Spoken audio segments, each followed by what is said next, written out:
Hello everybody! Welcome to the farm at Butterfly Lake, home to polk pastured pork. And here's where we are at with our pasture situation. I have decided to put a flag in the sand. By the end of February, I'm going to have this pasture back to the pigs. What we're going to do is, as you know, we used this front portion here for the pigs right before Ian hit. They had pushed all the way back into here, and I was very slowly adding in the rest of it.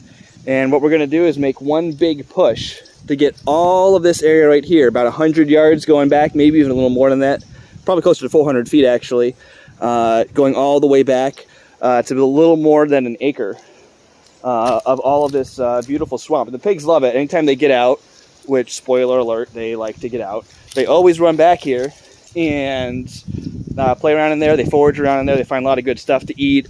They chomp on all of these greens. They rummage around in the dirt. They look for, crawdads and bugs and grubs and anything else they could find. And I want to make sure I get all that nice and open for them.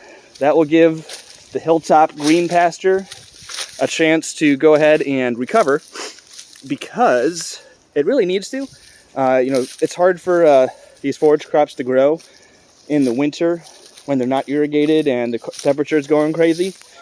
So I'm going to go ahead and give those, if I can get this open and have them on it through, let's say, if they're on the end of February, March, until like the end of April, early May, that gives all this area a chance to get me like 2 or 3 tons worth of food up there and forage at the top of that hill, because I can get like fully grown winter oats and stuff like that going, plus all the radishes and stuff and that you already see.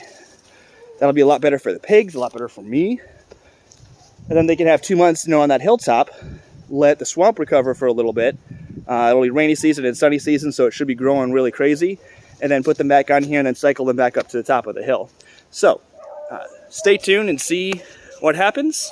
And then maybe, hopefully, this area behind me, I could find a way to start using as well. Because that would be another 1-2 acres right back in here that I've never even tried to use the pigs on. So stay tuned. Make sure you're following on YouTube, on Facebook, on Instagram.